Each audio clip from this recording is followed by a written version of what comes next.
Welcome to the Explainer. Today, we're going to crack the case on a really masterful lesson plan, one that literally turns young students from just guessing at words into confident, clue-finding word detectives. All right, let's just jump right in. Every teacher of young kids knows this exact moment, right? You're reading a story, you hit a word they've never seen, and you see that look on their face, that I don't know. The temptation for them is to just give up. Well, this lesson tackles that moment head on. And this, right here, is the lesson's first brilliant move. Instead of saying, okay, class, let's learn a new vocabulary strategy, which sounds kind of boring, the teacher reframes the entire thing. All of a sudden, it's not a chore, it's a mission. The student isn't stuck. Nope, they're a detective about to crack a case. And that simple change in language, it's incredibly powerful. So, how does this detective training even begin? Well, it starts with the master detective, that's the teacher, of course, showing everybody else how it's done. This is that classic I do part of a lesson, and it is absolutely crucial for building up that student confidence. So picture this. The teacher gets the students together, they start reading this little story, The Big Garden, and yeah, everyone's listening, but the teacher is also getting ready to show them exactly what a good reader does when they run into a mystery. Okay, now listen closely to the words the teacher uses here. There's that little pause.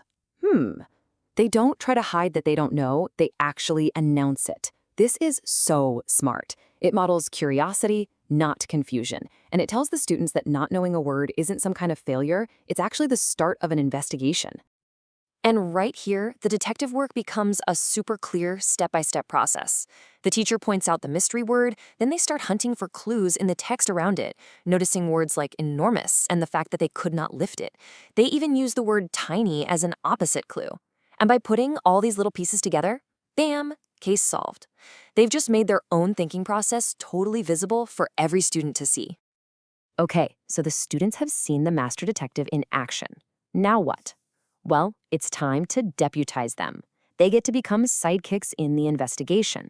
This is the we do phase, that guided practice, where the teacher is still in the lead, but they're asking the students to help find the clues. So, a brand new case file gets opened, the zoo trip. The teacher reads this new story out loud, but this time you can bet the students are listening with their detective ears on, ready to jump in and help solve the next word mystery as a team.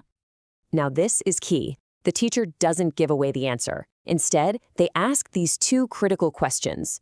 The first one, what does fierce mean? That just checks for understanding. But it's that second question, how do you know? Man, that's where the real teaching happens. It makes the students go back into the text and find the evidence, just like a real detective would. And just look at how the teacher steers this conversation. They get the students to activate what they already know. I mean, what do we know about lions? They're strong, they roar, right? They connect that knowledge to the clues in the story.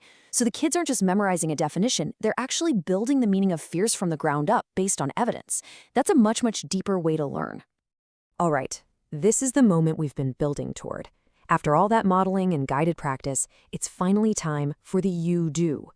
The students aren't sidekicks anymore. Now they're the lead detectives, ready to go out and solve a case all by themselves.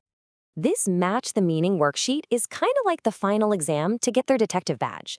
It's a simple, super clear format. Kids draw a line to connect a word to its meaning, and then they draw a picture. It lets every single student show what they know, and it gives the teacher a perfect snapshot of who's got it and who might need a little more help. And you know what? The lesson doesn't just fizzle out when they turn in the paper. No way. It wraps up with a share out. This reinforces the whole detective process one last time, and, just as important, it celebrates the student's success.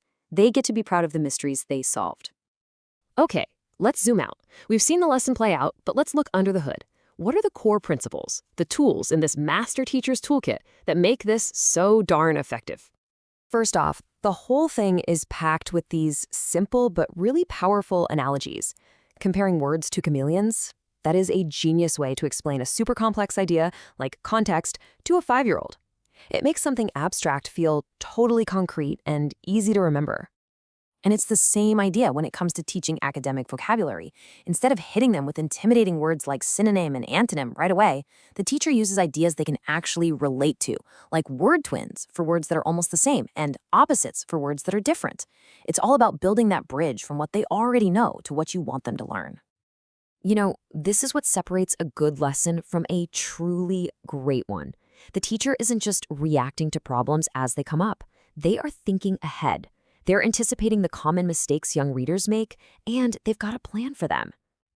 So, because the teacher knows that kids might just look at the picture and call it a day, or that they might give up too easily, or that they'll struggle to explain their thinking, they can strategically guide them. They can say things like, yeah, the picture's a great clue, but now let's hunt for a word clue. This kind of proactive coaching is just the mark of an expert.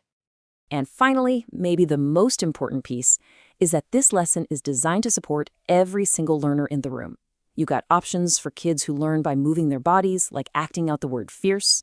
You have chances for them to talk things out with a partner before they have to share with the whole class. And you've got scaffolds, like sentence starters, for anyone who needs a little extra help getting their thoughts on paper. Every kid gets to be a successful detective. So, when you boil it all down, what's the big takeaway from all this? It's the incredible power of a simple reframe. By turning a moment that could be frustrating into an exciting detective mission, this teacher unlocks more than just the meaning of a few new words. They unlock a whole mindset of curiosity, of confidence, and of persistence that's going to serve these kids for the rest of their lives.